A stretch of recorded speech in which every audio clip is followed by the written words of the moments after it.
Poco fa, alle 19, gli alpini di tutta Italia si sono radunati presso i corrispettivi monumenti ai caduti per ricordare tutti coloro che hanno perso la vita durante la Prima Guerra Mondiale, il cui centenario del termine ricorre oggi. Ad Abano Terme il gruppo degli alpini delle Terme Euganee ha apposto una corona presso il monumento e si è raccolto in un momento di silenzio.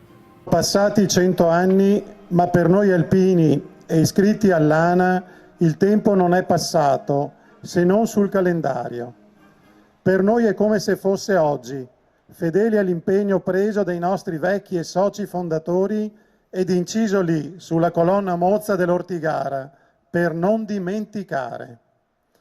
È con questo spirito e con questi sentimenti di memoria e di riconoscenza che siamo qui di fronte al monumento che ricorda i nostri caduti di tutte le guerre e con loro, idealmente, tutti i caduti di ogni parte morti nel compimento del loro dovere. Il pensiero va a quei ragazzi e uomini di 100 anni fa che hanno dato il meglio di loro stessi, tanti fino al sacrificio estremo della vita, per permettere oggi a noi di vivere in un'Italia e in un mondo migliore. Tocca a noi allora saper cogliere appieno il loro messaggio, il loro grido che ci invita e sprona a costruire una società libera ed in pace, fatta di persone che sappiano dialogare e condividere con atti di solidarietà i valori che loro ci hanno lasciato. Quei valori, come la famiglia, la patria, il senso del dovere e del sacrificio, l'onestà, la millenaria civiltà cristiana che oggi sembrano venir meno, ma che noi qui, in questo momento, ci impegniamo con forza e decisione a portare avanti per trasmetterli alle giovani generazioni, con una promessa e una richiesta che il 4 novembre torni ad essere la festa nazionale per tutti gli italiani, giornata delle Forze Armate e dell'Unità d'Italia, a memoria e riconoscenza di tutti quelli che sono andati avanti nel compimento del loro dovere.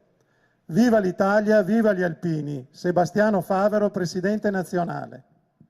Io credo che in questi momenti forse riusciamo a comprendere un pochino quelle che sono state le sofferenze di chi ha sacrificato la propria vita per consegnarci la pace. E questo è un bene che dobbiamo salvaguardare, dobbiamo condividere, dobbiamo non dare per scontato, perché ognuno di noi ha il dovere di dimostrare e costruire la pace ogni giorno con i suoi gesti quotidiani. Io credo che vada adesso un pensiero alle popolazioni del Bellunese, perché è a loro che noi dobbiamo sentirci vicini in questo momento, popolazioni che stanno tentando di ripartire dopo 100 anni di sofferenza. 100 anni fa con la guerra l'altipiano di Asiago oggi è sofferente per la natura che si è mostrata con tutta la sua forza e che ha distrutto oltre 500 ettari di territorio.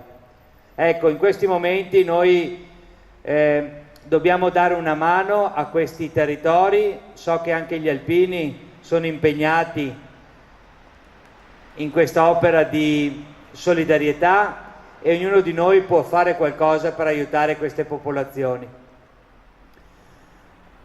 Noi abbiamo un dovere morale di consegnare questo riconoscimento, questo ricordo, mantenendolo vivo ogni anno, ogni giorno, ogni mese che passa. Dobbiamo in qualche maniera non dimenticarci e non illuderci che questi valori possono essere ricordati alcune volte l'anno. I valori della patria, della famiglia, della solidarietà sono valori che sono permanenti e devono essere portati avanti dalla nostra amministrazione e da tutti i cittadini che ogni giorno ci chiedono risposte. Z Fischer Channel News, Abano Terme.